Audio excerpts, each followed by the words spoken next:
Hello, everyone. This is Nayiri from Low Carbon Fasting. Yes, our guest today is the Nutrition Program Director at LeafieHealth.org. She's passionate about setting up nutrition programs at schools and medical centers. And now Leafie is a nonprofit organization, and I can't wait to hear more about their services from the director, Claire McDonnell Liu. I hope I pronounced your name correctly. You did. That's lovely, and it's really lovely to be on your show and to meet you. So yeah, nice to meet you, Nayiri. Thank you. Okay, so Claire McDonnell Liu, you're from the UK, but now you're in That's Australia. What took you to yeah. Australia? We were just chatting because we have places in common in the UK, which is quite cool because normally when I say Leicester, where I'm from in the UK, not many people have heard of it or been there. So it's nice that you've been to my hometown. Yes, I lived in Leicestershire for most of my life, and we moved over to Western Australia around 4 years ago, and that was an experiment to see how we enjoyed the change of lifestyle, and we just absolutely loved it. There was no going back. We have just such a long summer. I don't want to torture anybody, especially those from the UK. Have had the wettest spring ever. But yeah, we're really just enjoying being outside so much. It's just so different. It's really great. That's wonderful. Claire, what what got you interested in nutrition? So I think it probably started with your children. That's right. It did. It started with I had, well, first of all, having children, and yeah, I think maybe a lot of people then start to tune in a little bit to more about what they're eating. I certainly did, and became more conscious and wanted to be really healthy and have a great pregnancy, and did, and healthy babies. And then when my son started having some skin conditions, just pretty typical baby stuff like cradle cap and eczema, then I started looking into initially elimination diets, where you remove one type of food from your diet or your child's diet, to see if that helped his skin conditions. And he was it was itching and causing a bit of distress, particularly in the heat, particularly on hot days, and it was keeping him up at night. And then nothing seemed to be improving things, nothing seemed to be working. So we were also trying topical things, so skin creams and balms. And we were going to the different doctors, and we went to hospital as it got progressively worse and was bleeding. And we hadn't had eczema in the family, so I hadn't realised how distressing it can be for little ones. So we were getting. How old was he?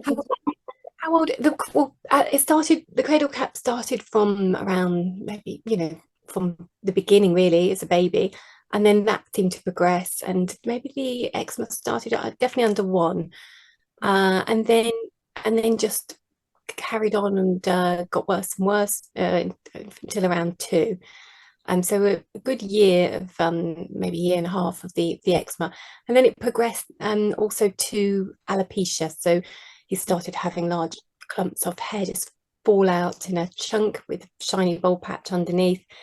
And so we were asking the doctors and asking the hospital what was causing these three different.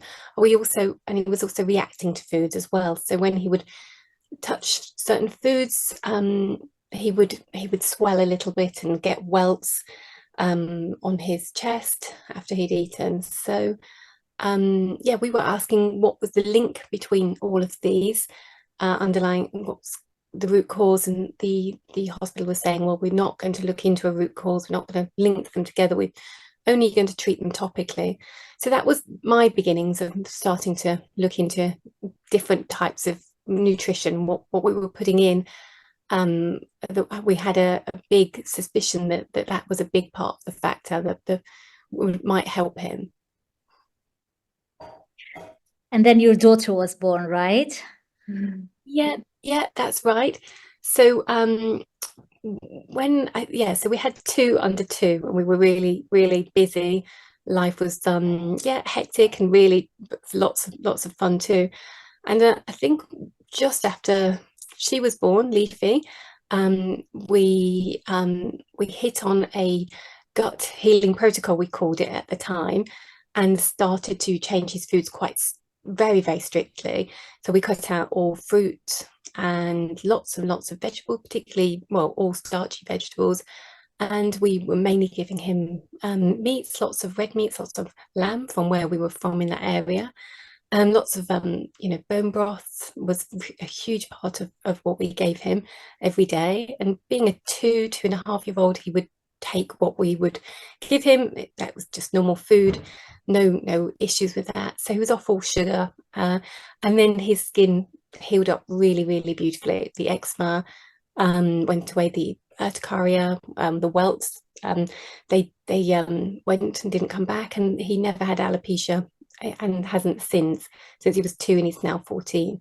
So at that point we were just bowled over with the power, as you know, of what you can achieve with changing your family foods. So then our daughter was healthy, happy little baby. She was lovely, and no skin problems. So that was really great.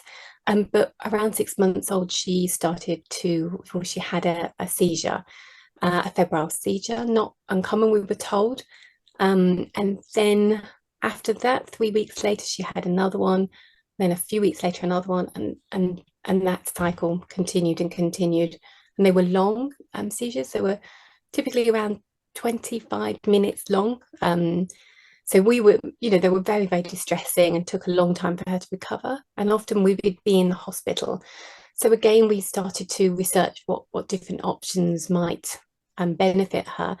And, that was an enormous piece of work, really looking at what the options were.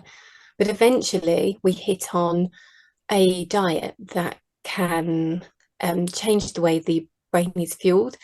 And some epilepsy patients epilepsy patients had responded brilliantly to it. At that point now, was that 10 or 12 years ago, around that time, there wasn't much talk about ketogenic diet back then, if you recall.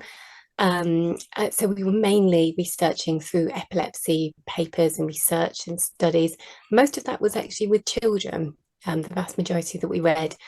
And the efficacy, the effectiveness of that particular diet looked amazing. So we brought it to our neurology team and asked what they thought of us trying this diet. And they were not keen on the diet, and didn't think it was needed or would be useful, and thought it would be too hard. But in the end, that's the way we went with our daughter as well. We changed her foods. And you changed your daughter's foods yeah, for epilepsy, and you changed your son's foods for a completely different reason. Did they end up actually eating similar foods?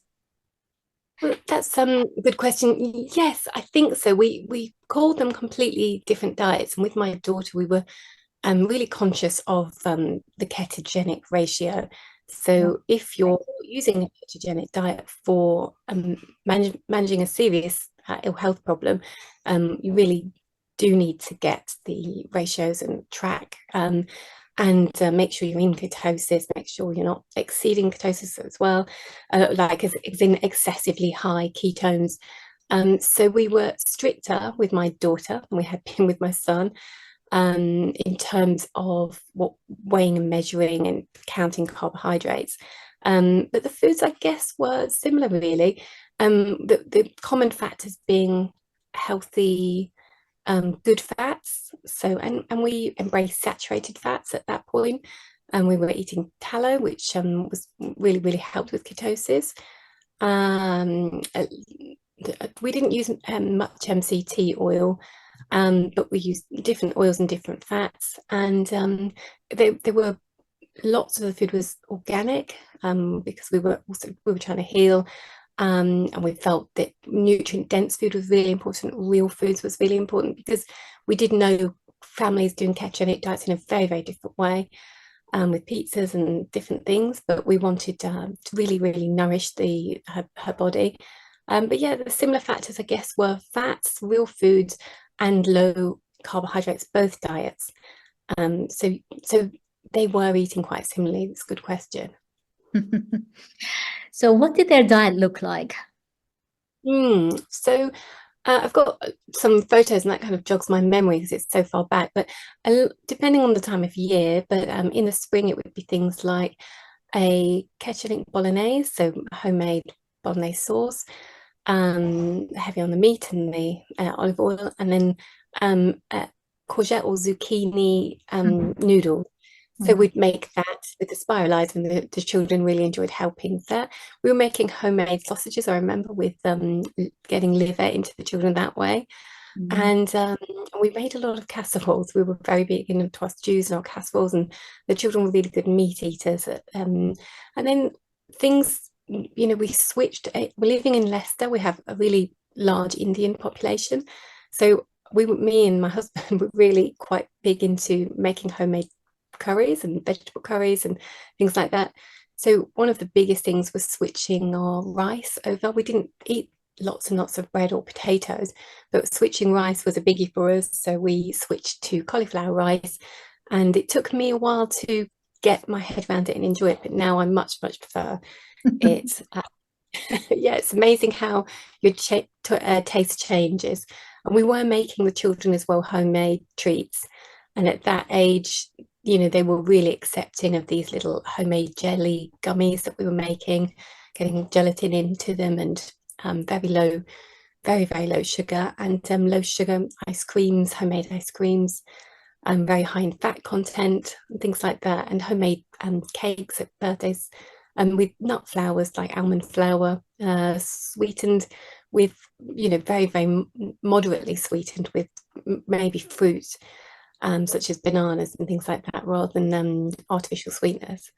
So yeah, I think it was really, I mean, apart from the fact that it managed the two health conditions amazingly, I haven't really said the results for my son were great, and they were life-changing for us. His quality of life improved, and with my daughter, she had radical seizure reduction. So we were, at the time we started her on the diet, her seizures were just all over the place. They'd gone to daily at that point. They were up to 45 minutes long. So her health was really not in a good place, and our family life therefore wasn't brilliant. But within days of being in ketosis, they were all reducing, and some of the seizure types have never come back in the 10 years that she's now been in a keto diet. And yeah, so she's healthy, thriving, rarely has a seizure, which is wonderful, from daily. So we've got a lot in my family to be very grateful about, which is why I talk about nutrition on my own podcast and with my own organization, with clients. So it's why I changed my career, which I think was your original question, how I became so interested in nutrition and why I do this for a living now. Going back to your daughter's seizures, what was it like before and after the diet change? Yeah, so before, we were actually in Australia at the time.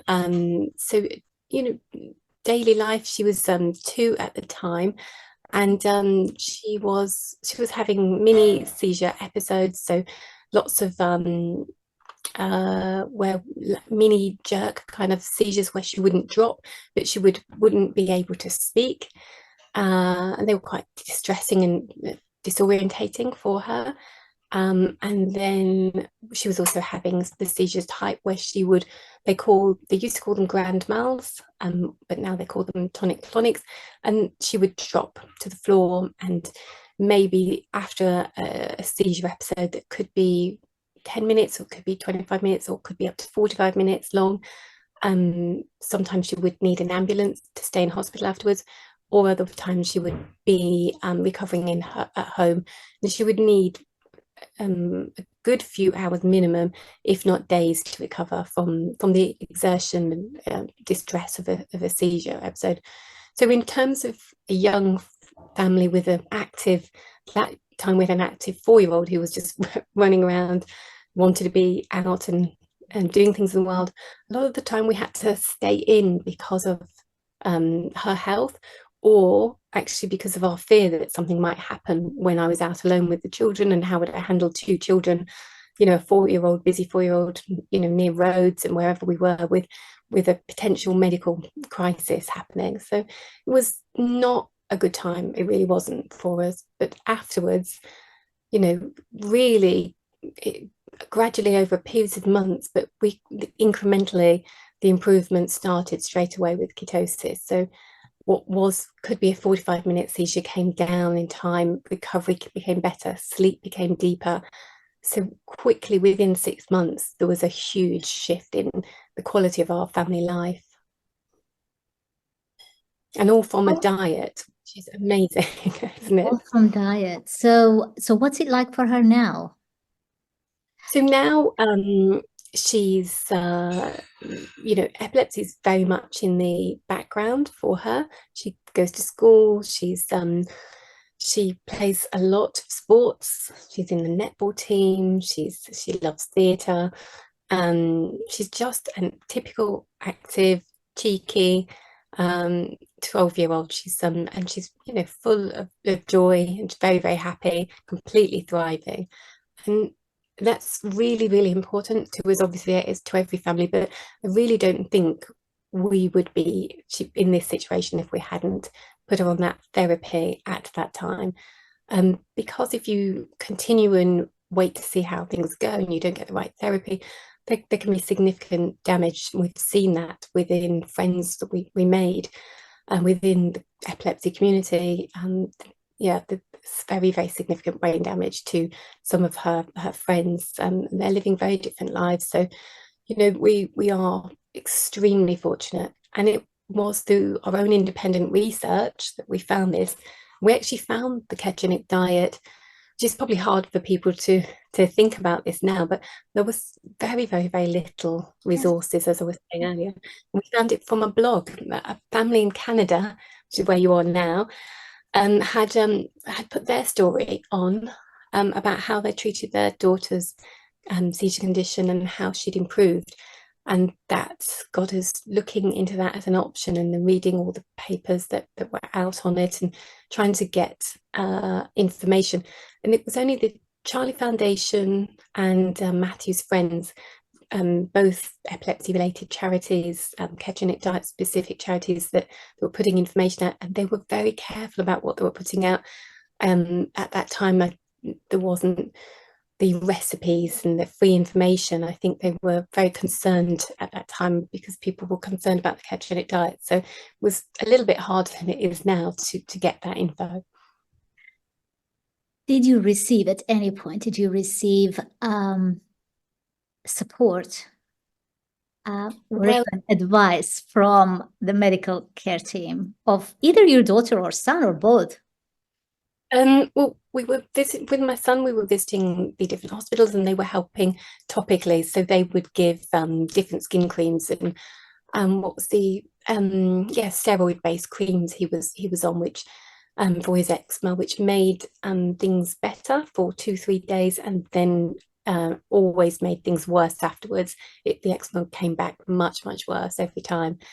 But not in terms of nutrition or diet or underlying root cause. It was only going to be topical support that they were going to be able to help with, so giving him a bit of relief.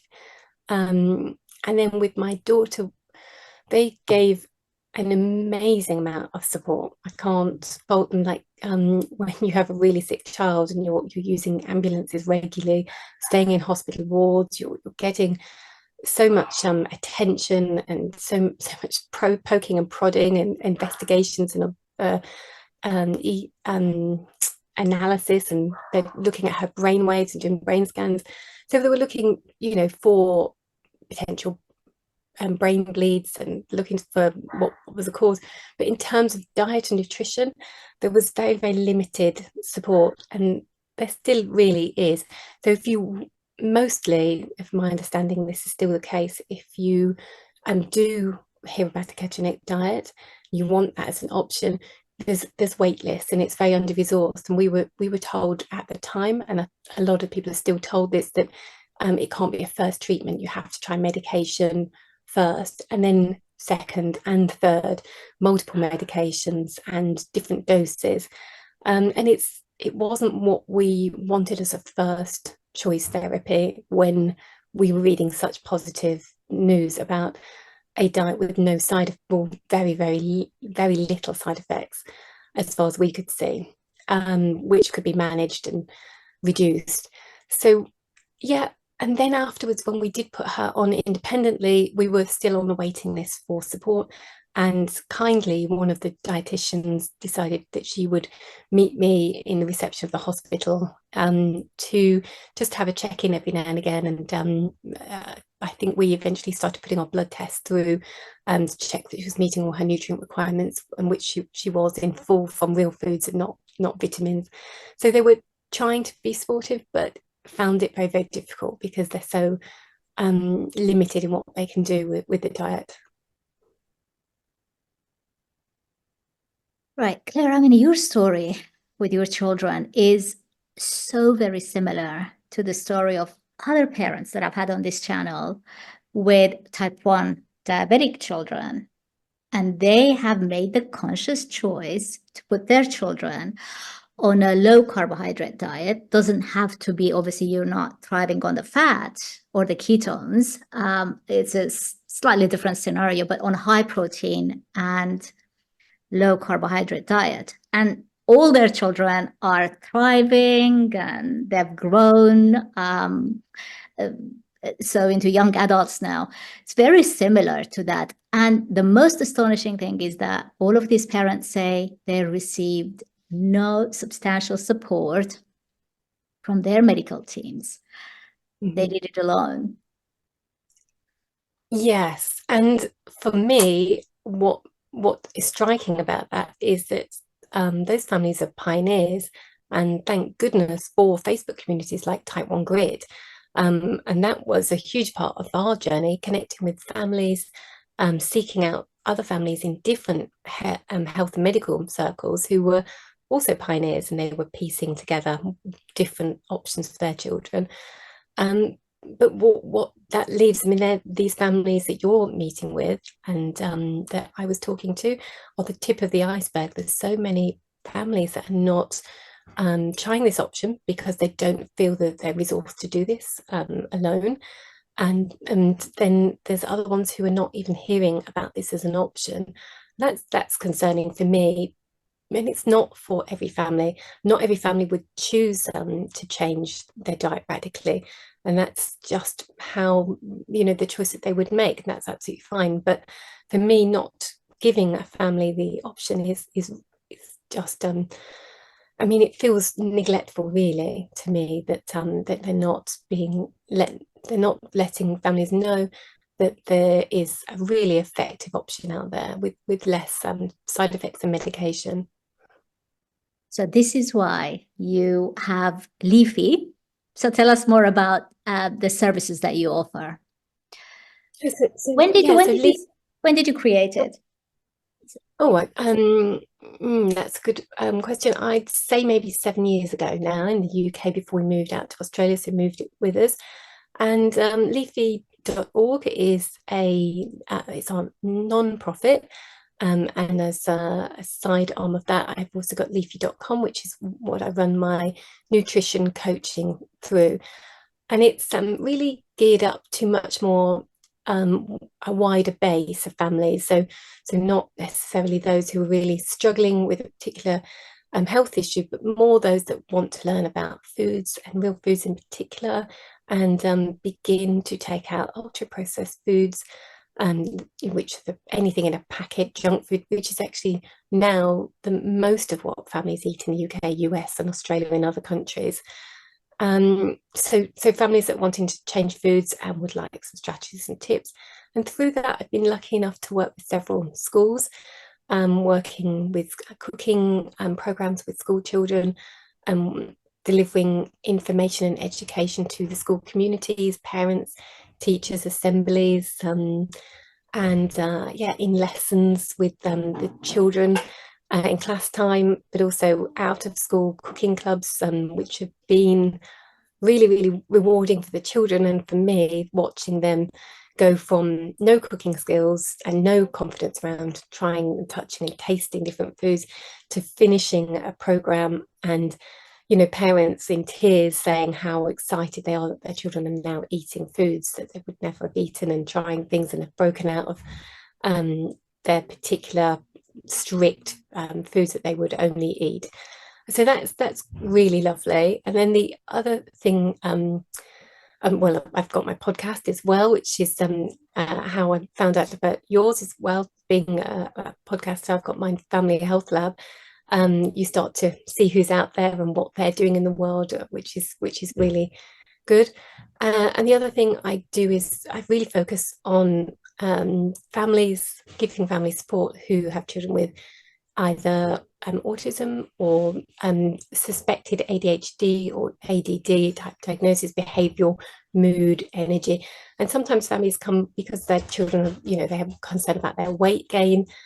So I do dedicate a day of the week to one-to-one coaching, and increasingly that's for families with with those type of diagnoses or suspected diagnoses.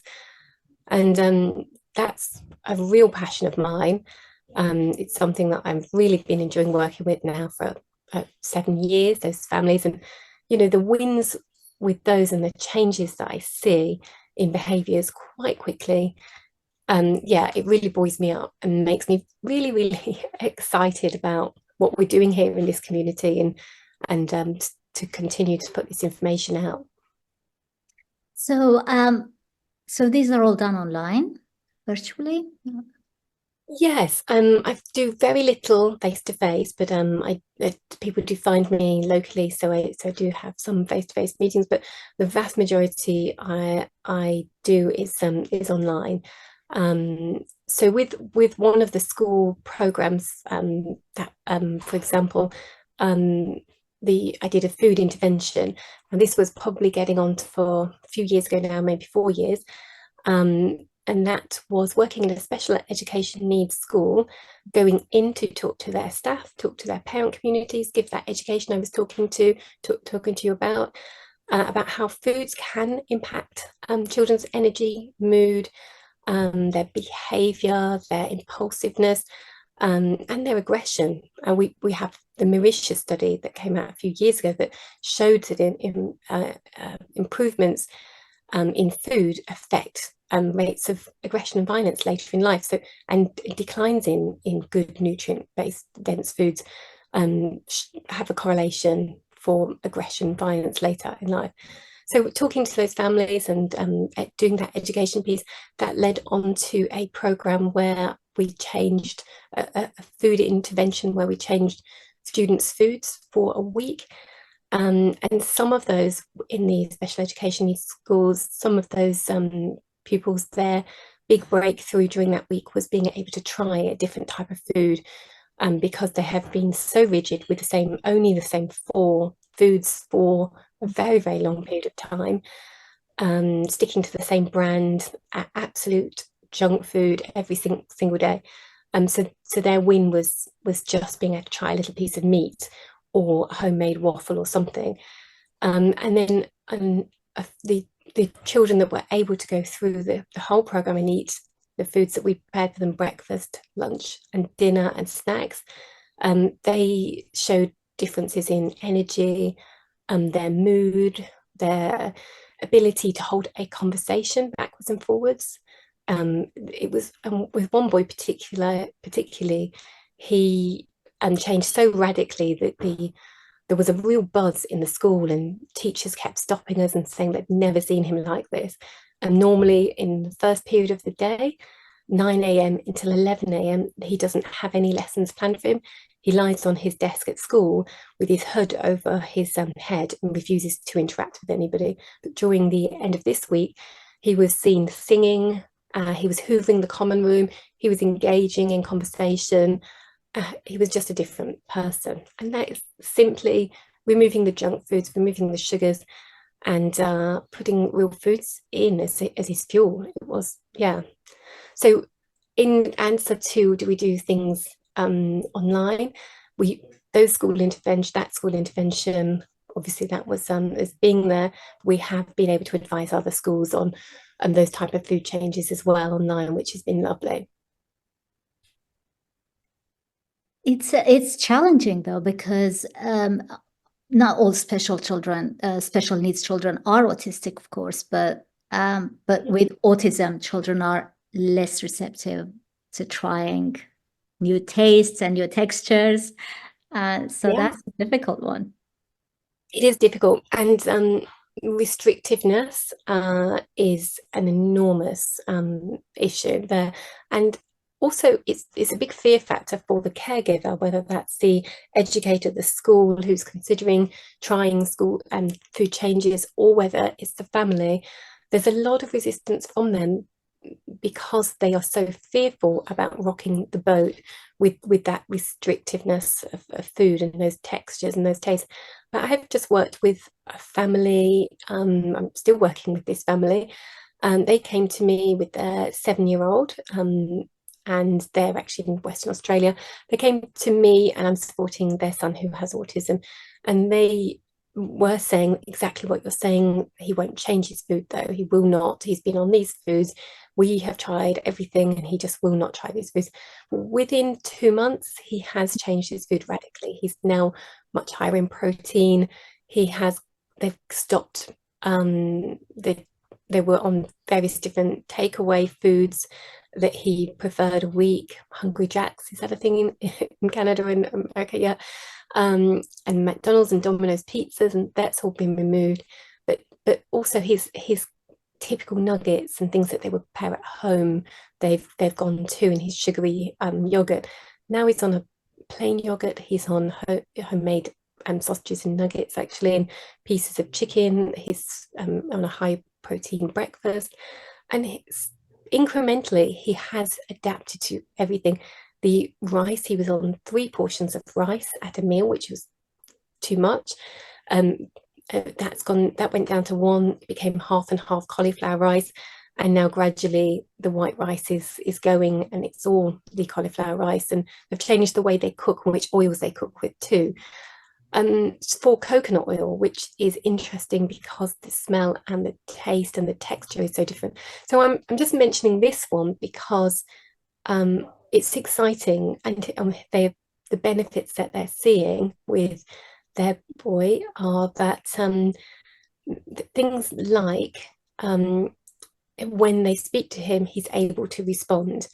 Would you like, to go out today? Will you put your shoes on now?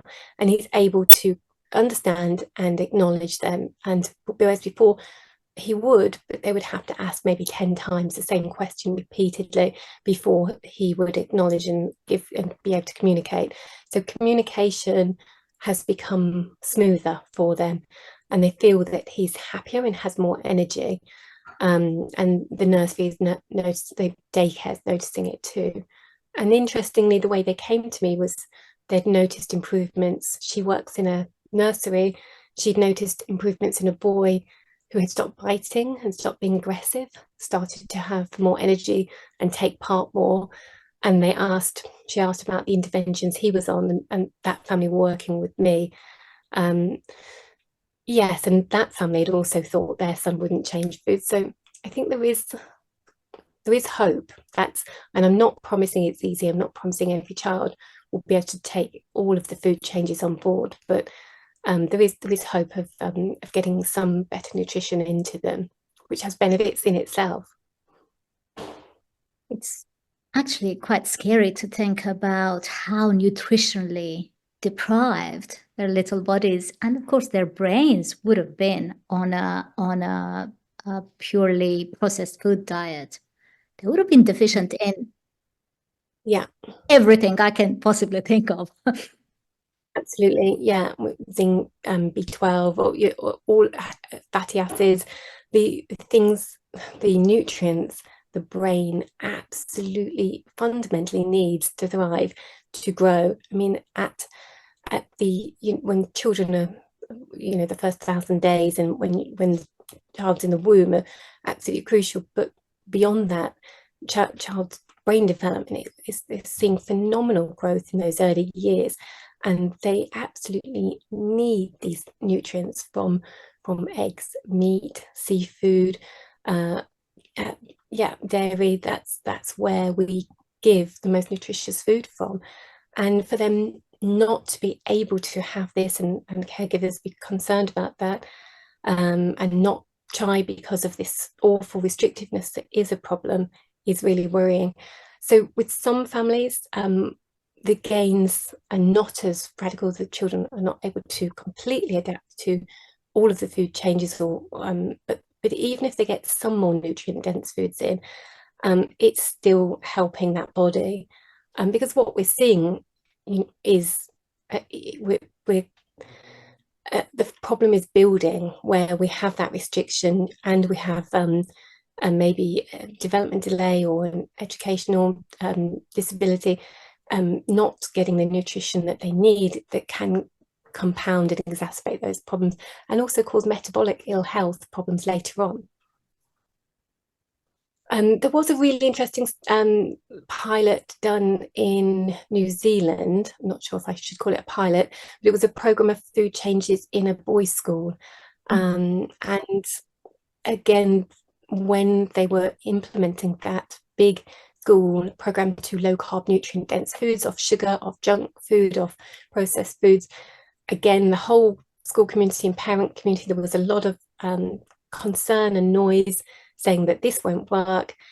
The boys at school, it was an all boys school, South New Zealand, they won't take to these food changes, but they did. The pupils, the vast majority of them got behind it. It was actually the adults who gave much of the pushback and resistance, and some of them making complaints and being quite vocal.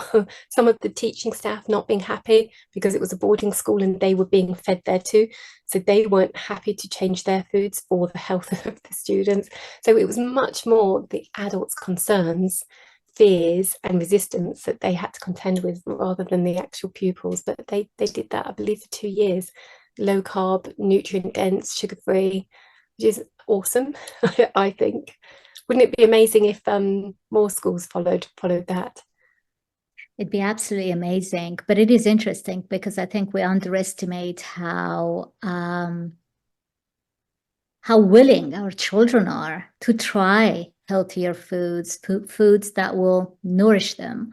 As you said, it's the parents who just say, "Oh no, this won't work for us." But maybe if you try, it will work for your child. Claire, I really want to ask you about this sort of idea that, okay, so when children adopt a ketogenic diet, or even a low carbohydrate diet, they're leaving the sugars out, they're leaving the processed foods out, which by all means is a healthy diet, right? It's a normal human diet, right? Yes. But people say, "Oh, you're restricting them." And so, they're going to be restricted, and they're probably going to grow into adulthood with some kind of disordered eating because they don't eat processed foods. It sounds ludicrous as I say it, I'm sorry, but a lot of people actually do believe that. Where do you stand with that statement? They're going to grow into, developing disordered eating. I think it's nuanced, really. We don't want to create disordered eating. I mean, it's actually disordered eating, anorexia, is one of the most serious mental ill health problems, because it's one of the most deadly. It's very small percentage of mental ill health in terms of the other mental ill health being larger numbers that suffer, but it can be more deadly. So I understand why there's a fear around that. So I would say that we have a really unhealthy attitude to the complacency around the harm that we're doing to children with the foods that we're giving them. So I do hear a lot of those exactly worded like that, and different concerns around restricting, and they'll want more, or you're denying them a treat. It won't do them any harm, it's just one treat. It's never just one treat, because they're children are bombarded at home at the breakfast table. They've blown the sugar budget load often before they've left the house without even realizing it, even eating something they think looks healthy and is targeted to look healthy. Then they go to school and they're given snacks at school, and they're given lunches and things that are highly processed um, and sweet as well. They give them sugary desserts. In America, they're sugar loaded. They're way above the sugar restriction from the American dietary guidelines. We just don't see the same types of pushback and noise from the mass population. I really believe a lot of that is down to the marketing, a bit of a suppression of the reality on what's actually going on with foods. But just taking a step away from that enormous puzzling debate, what can parents do really is why I started my organisation, because families need the information, but they also then just need basic steps to be able to take. So I think framing food positively, we don't talk about restriction and less and lack. We talk about positivity of amazing food and vibrant food. And the best way to get your children to eat the way you would love them to eat, to nourish their brains and let them be who they can be, meet their potential, is to eat that way yourself. Have as little crap in the house as possible. Try to make it a crap-free zone. Get as much processed foods and sugars and junk, especially start with the soft drinks, out, and then change your own habits. See them, and instead of battles, let them see you're making good choices. And then education is the next piece, talking to them about what this does, what foods do to the body, what how they feel after they've been to a party. It might feel fun at the time, but just 2 hours later, are they feeling bloated, queasy? Do they get spots the next day? Some children are sick after they've been to a party. So using those learning moments and teaching moments, and not going for perfection, and being really strict, and being severe with them if they try something, because it's going to happen that they're going to try different foods and different drinks with peer pressure and what's available to them everywhere. So just doing the best you can and taking it step by step. I agree. I completely agree. Even if we sort of limit those processed foods at home, that's still, we're doing them a big favor, because they're going to be eating those foods for 18 years or so, right? So they're going to be nourished on the foods that we're providing them. And when they leave, you can only hope that they will make better choices for themselves. But yeah, I think it's about being, you don't necessarily need to be strict. I mean, it's not a crime. The child tried something, they probably didn't feel good on it, and they would come and confess to you anyway. They'd say, oh, I tried that and I really didn't like it.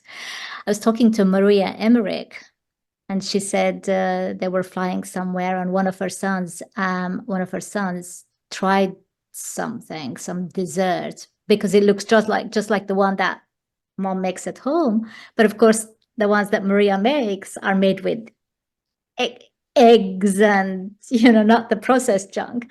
So he picked it up, and he literally was sick afterwards. His body couldn't tolerate it, and he went, I'm never doing that again. So I think it's about letting them experiment and try, and if they feel good on it, they probably won't, but if they feel good on it, then then go and harm yourself. As a type 1, you would see it instantly in their blood sugars. There is no way a type 1 child would eat processed foods and come back home and say, I enjoyed hitting 300s my blood sugar, or whatever, 15 or 16 in our measurements. There's no way that's going to happen. They will not feel good unless that's their norm, and they don't know it. Yes, it depends on their starting point, and if you're managing a health condition, how strict you need to be. But I'm with you. I think yeah, letting them make their decisions, but giving them the information and giving them the good modeling. And then, you know, I have to do this as a nutritionist, as a mum that's maybe slightly obsessed by the power of food and good nutrition. So to watch my children want to have to taste things and try things and go off with their friends and make their choices, I have to take a good deep breath and think, right, well, that's natural, that's normal. This is the food culture that we live in. And I know that they've got cooking skills to look after themselves and to make good choices and come back to good foods. Even if, particularly when my son is older and he goes off to university or something, I think there'll be, you know, lots of food that I wouldn't necessarily choose now for him. I do think that he'll always come back to real food because he's such a good cook. He cooked us the other day for Mother's Day, cooked a lamb roast dinner. The last weekend just gone, he cooked a chicken that was just incredible. He's a really good chef. So I think a love of food, a joy of food, rather than always be about health and related to health. That's giving people, the children as they grow, the ability to enjoy food and understand ingredients and recipes and experiment and play with food is where it can start. Actually try to make it light and enjoyable rather than heavy and a tricky family subject. Completely. And it's so much easier now than certainly when I first started in 2015. I found out that I can actually just leave the carbs and just focus on the other macronutrients. No one had even told me. No one had told me about that. And my blood sugars improved instantly. And I was like, how come I didn't know about this? That's how you feel when nobody's talking about it, and you feel so well and you find it from some obscure path. I'm intrigued by your story because you seem so early to adopt these different food styles and approaches, nutritional therapies. So you've been a pioneer. So and your health is benefiting, and now you're benefiting other people. But I always find it fascinating how some people manage to find this information. I'm guessing a lot of research on your part. A lot of research. And again, there wasn't that much information online. Even in 2015, we're going back Yeah. 9 years ago now, there wasn't that much information. So we're in a better place now.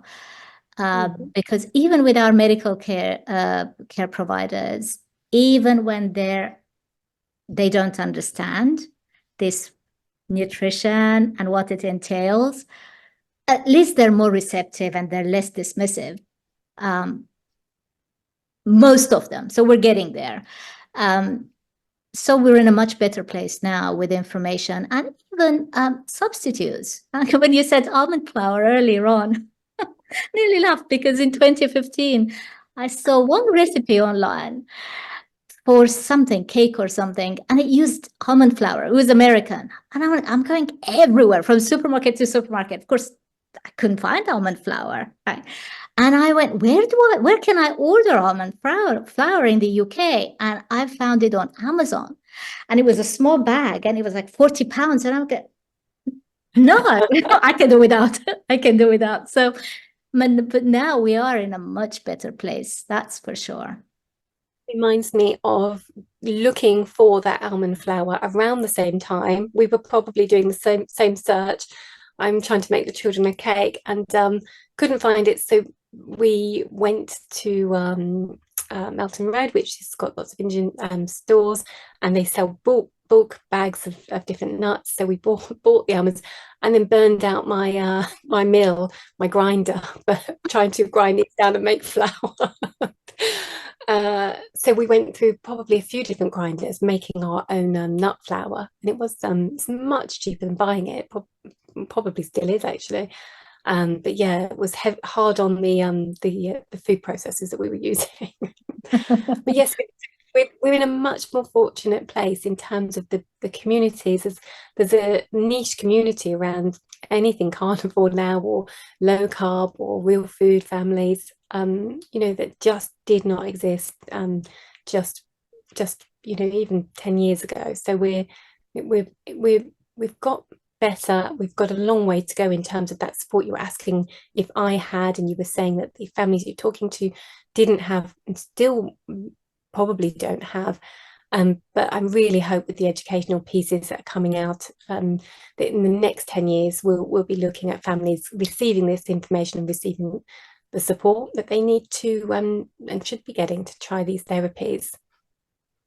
All of Claire's details will be below, so please feel free to send her a message and contact her for help. Claire, before we wrap this up, why did you call it Leafie after your daughter? Well, that's one question. And my other question is, who else is there with you? Tell us about, because our team mentions one other person. So in terms of we have a board, so and they mainly bring business and legal and expertise and IT expertise and things like that. So I'm the qualified nutritionist, and then my husband works in the program too.